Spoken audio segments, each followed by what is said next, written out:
Hi guys, today I'll be going through a short tutorial on how to create controls for your joints. So let's go ahead and get started. First of all, I'm gonna create a joint chain here. If this UI will let me, okay. So it's just a simple joint chain here, and if I bring the outliner here, we can see that a simple chain of 4 joints. And I'm gonna recommend using this Kome script here. You guys should be downloading this from Michael Kome's website.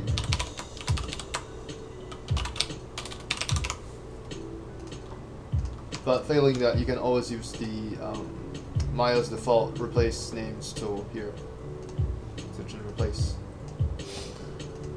Okay, and before we continue, the first thing we want to do is, I'm gonna emulate a scenario where you guys might have the joint chain in a bent position, and just word of note, it's usually better to rig stuff like cloth and scarves and whatever. If you're doing an FK chain like this, it might be better to rig it straight, like a straight bone chain, and then pose it into position. But if for some reason that you're not able to do that, like if it's hair that has been sculpted into a position or something, then just keep that in mind. Sometimes it's better to rig it straight and bend it into the pose.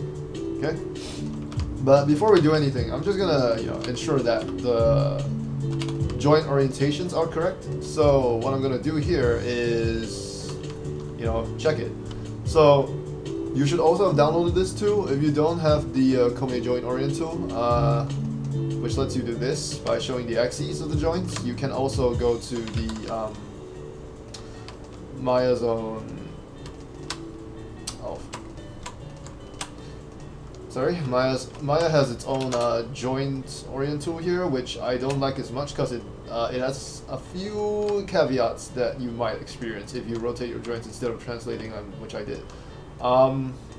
But anyway, so as you'll notice, the joints, right, their orientations are not correct. Like, look at this. They have, the orientations. What we want is to have the gimbal axis of the joints pointing down the bone, so that we get a correct rotation axis to work with, rather than this where they're all aligned to world. And the effector joint, which is the last joint, is not even aligned with the rest of the joints axes wise, and we don't want that. We want all the joints to have predictable behavior and predictable gimbals, because when you start animating, if you have a joint that's like this and you animate this way instead of having the joint react in a proper axis, which would be something like let's see if I can rotate to view that makes sense, this way. Okay, you're gonna have to keep counter animating on 2 axes instead of just 1, which doesn't make sense, unless you actually want it to behave this way, which would be weird. So let's see how we can actually fix these orientations. So using this tool, it's easy. All we really need to do is specify an aim axis and an up axis. So the aim axis is the axis that's gonna aim down the bow. And different rigs will have different conventions for this. Like, I generally prefer to stick with whatever your rig is using, so that you can troubleshoot stuff easier. But if I'm building a rig from scratch, the way I learned it was to have my y-axis down the bone and the z-axis be my axis of rotation on the bone. So I'm just going to set it to y. The up axis will be x, because that's what's going to point up in the world. And this world up direction basically is asking, hey, which way is the world up? So that's y positive. So we're going to set that to x, y, z, y positive 1. So after you have all joints selected, click orient joints and done. Right? Y axis pointing down the bone and z axis pointing outward. Now, if you refuse to download this for whatever reason, can't imagine why, but I know there's some resistance to using scripts externally. You can use the orient joint tool, but there's a caveat you have to be aware of here. So you can have the joint hierarchy selected and set the primary axis to Y, set the secondary axis to Z, same here, set the world orientation to Y+, and bam. it will give you the same result, but you'll notice that this last effector joint is not affected. And that's because even if you select it this way and apply it, it won't do anything. So there's this little checkbox here that says orient joint to world. And if you hover over it, it says that the joint orient should be aligned with the world transform. That is false. It is actually aligning itself with the world transform of the parent joint. So if you check that and hit apply, you'll see that it actually does not align with the world. It aligns with the world transform of the parent joint, which is this joint. So just be aware of that. It's incredibly annoying to use that tool. So you know, sometimes when scripting you don't have a choice, but you can. But there's a different command I use anyway. Anyway, so that's your joint chain done, and now we're just gonna make, you know, assuming this is the chain you've already made for your character, you must, I repeat, you must ensure that your joints are aligned. Even if this requires you to take out the skinning and align the joints and then rebind the skin. Because if you don't do this, you will have a hell of a time trying to make controls for it, okay? So now we're gonna make the actual controls for it. So here I'm gonna go to make I just use NURBS, circles, squares, and whatever shapes I want for control shapes, because within Maya you can toggle the NURBS filter here, which makes it easier to select controls. You know, if I was using a different software package, I might change my mind, but you know, I'm not. So I'm gonna I just created a NURB circle and I'm just naming it first. Make sure you delete the history on it, because what you don't want is this NURBS input here. Okay. You can always resize it later. And first things, I'm gonna change the color of it. You know, so select the shape node. I repeat, the shape node. If you display shapes in the outliner, you can also select it directly here. Object display, drawing overrides, enable it, and set it to something, I don't know, visible that you want. Like yellow is a good choice. And you'll see it's yellow now. Yay! So we just need, you know, we got 4 joints, so I'm just going to duplicate this thing 4 times. And yeah, there we go. 4 controls. So if you select all of them and hit the F8 key, or in this case I can't do that because then it pauses my recording. Normally if you hit the F8 key, you'll be allowed to do this kind of thing where you can scale the controls individually. I'm just going to do it with my script here. There we go. Yeah, you should be able to do it without having to resort to this. It's just because I have to F8 pauses my recording by default. So yeah, let me just do it this way.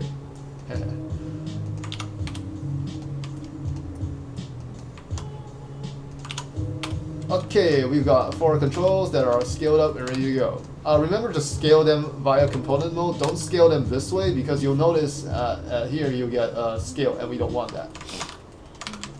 So the next thing to do is we're going to group these in nodes, in empty nodes. And the reason for doing that will become apparent later. But first off, we're just going to group them. Oops. Yeah, make sure you do it in order. Did I do that in order? Oh yeah, I did. Okay, whatever. And rename them. I'm gonna call this group row blend control that replaces group. Search and replace. Oh, wrong way around. That's right. That's where it goes. And I'm gonna group all these 4 again. So I actually have a script that does this for me, which I'll use. But what you know, the real issue is that we need these groups to take the transforms of the controls here. Let me just group them first and explain in a second. So I'm gonna call these group. And I'm using the Kome rename tool. You can always use the Maya search and rename tool that I talked about if you don't want to do this. Okay, so if I hide the shapes, this should be your hierarchy in the outliner here. Okay. And actually, before we even show that, I'm gonna group these into. For God's sake. And these 4 will be grouped under a new group called group controls. And these 2. Okay, so basically what I'm doing is making sure that, you know, the hierarchy is good. So what I like to do, not all rigs do this, some rigs will combine the controls and deformers group, but I like to separate out a rig into systems, kind of. This isn't really much of a system, but, you know, it's something that I can isolate components from. So I don't want my deformers, which are joints, to be you know, in the same group hierarchy of the controls. The reason for this is that it's easier later on if you need to transfer animation from rig to rig to figure out what exactly is going on, you know, especially if rigs change along the way. It's easier to, you know, troubleshoot skinning issues separately from a control issue, or, you know, vice versa. So another reason for having these extra group nodes above the chain rig node, sorry, above the control node, is that what I'm going to do now is, you should switch the animation menu. Constraint. Yeah, don't worry about these extra menus here. You just focus on the ones that, you know, you can see. So I'm gonna make a point constraint and an orient constraint without maintaining offset. Make sure you uncheck these, which is what I'm doing. So as you can see, what that does is immediately bring the control into line with the joint that it's supposed to affect. And, you know, this is it's a much more reliable way to get your control in alignment, because if we see here what actually, if I have this control selected, what's actually happened is that now the control is zeroed out, you know, with proper, you know, this is called an identity mode, where it's 000000111 on. And this group node, this group freeze node here, is what's taking the transforms, because normally this control would be at the world, right, if it was all zeroed out, but this group above it is what's giving that position to it. So this way, you know, as an animator, I can just, you know, switch to NURBS mode. I'll select the control and it'll be zeroed out, and I can key it, right? I'll be able to get back to a bind pose, the original default pose, but I'll still have the ability to, you know, have this control be lined up exactly with the axis of the bone.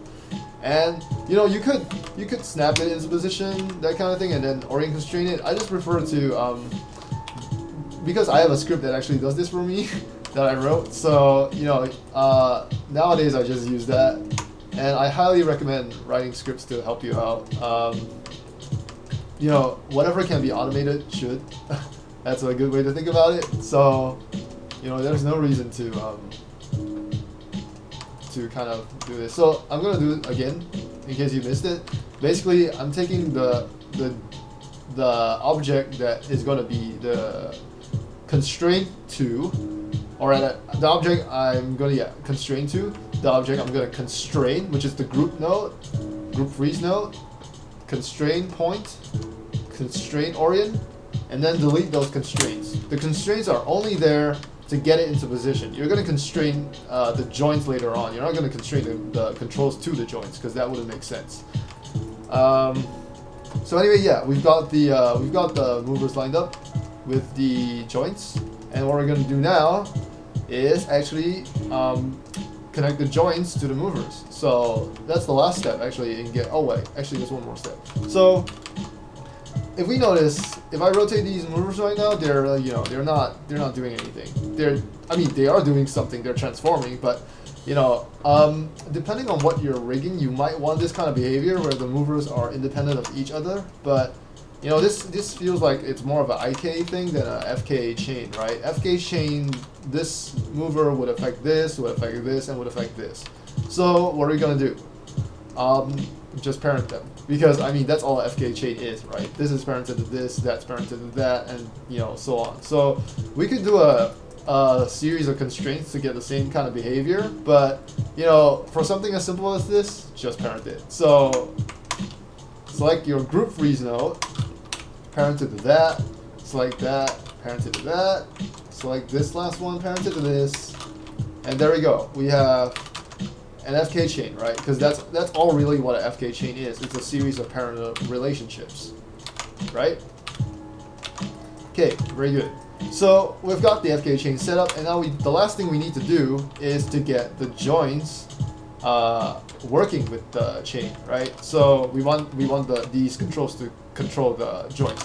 So if we had these controls still constraint to the joints, we wouldn't be able to do that, because what would happen is that we would, the joints would be controlling these NURBS curves instead of the other way around. We want the NURBS curves to control the joints.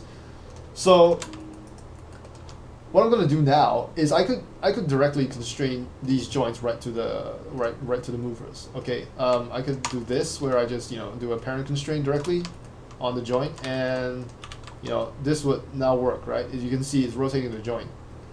But in general, it's better practice to create these kind of group freeze nodes above the joints as well, so that you can uninstall the joints as necessary. And you might not need to. You might decide not to do that for your rigs, depending on if you have time, or if you just don't want the complication of it. I would highly suggest you do it.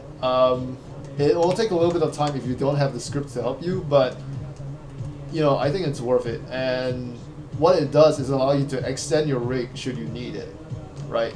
It's something that isolates these joints from the constraints, and that's always useful. You always want to have that kind of situation where you can create a secondary IK chain and blend within the FK and IK, if you're going to do that. And I mean,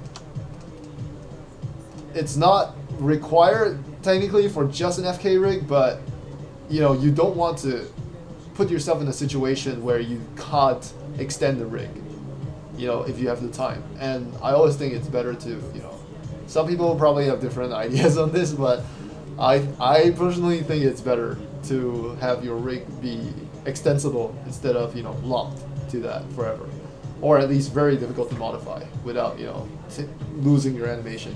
So anyway, I'm going to create an empty group here. Basically, this creates a group node, a null group that has the world origin. So I'm just going to duplicate these 4 times, and because I have 4 joints, rename these, and just for fun, I'll use the Maya retarded tool. Join. Okay. And you can use whatever naming convention you want, right? You don't have to follow my naming convention, but just make sure it's something that makes sense, okay? So what we want to do now is, if we see the group freeze nodes like we talked about before, you'll see that these nodes are actually the exact same transform as the mover, the control, right? And these null nodes obviously are not the same transform as the joint nodes. So how do we get them to there? So what we have to do now is make this a floating joint setup, and by doing that, you can parent these joints into the joint def groups later, okay? And actually, I'm going to change these. These are not really going to be group freeze nodes. You can call them whatever you want. I got OCD. So, and also because if you don't name them correctly, you won't know what they're going to be used for. So these are going to be act as constraint groups that I attach the constraints to. So I'm just going to name them that. Anyway, you'll see now that the joints are all unparented. I'm going to bring these back into the deformers group. And what I want to do now is use that same technique that I got to get my controls into position to get these constant constraint groups into position. So select that first one, and constraint point. Make sure your maintain offset is checked off. Oops, wrong way around. Sorry. And I'm pressing G to repeat the last command. Okay, and we'll see that now this constraint group is now in the exact same orientation as the joint if I select them both. So I'm going to delete that. Okay, repeat the same process for this one. And point. And I'm just gonna use my script for the last two because I'm a lazy.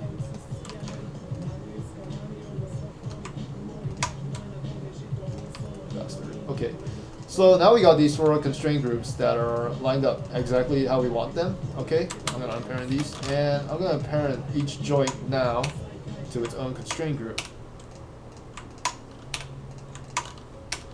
So that basically we have 4 constraint groups with the exact transformations, right? They're taking the transformations of the joints so that the joints can be zeroed out.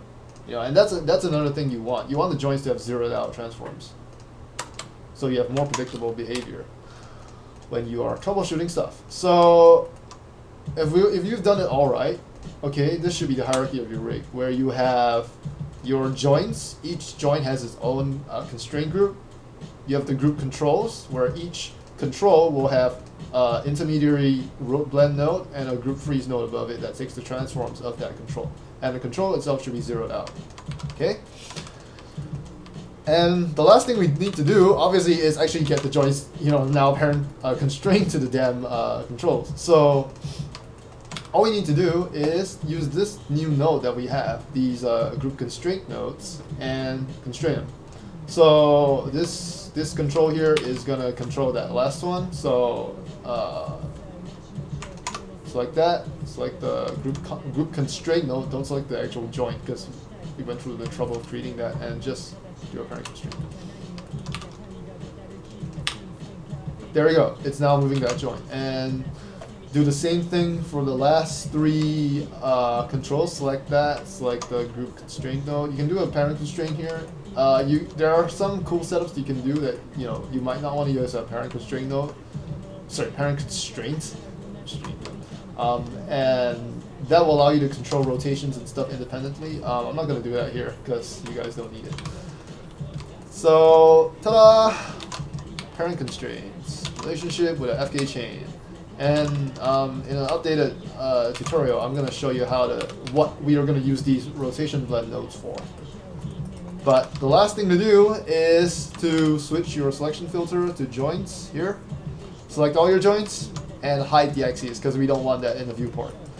But once you've done that, you can even hide this deformer group so that the animators don't see it.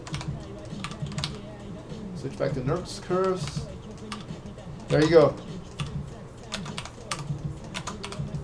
FK rig ready to go, and with correct gimbal orientations based on the original position of your joint chain.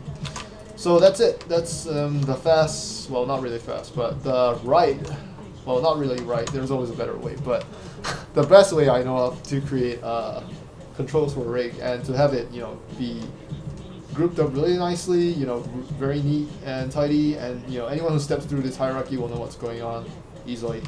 So that's it.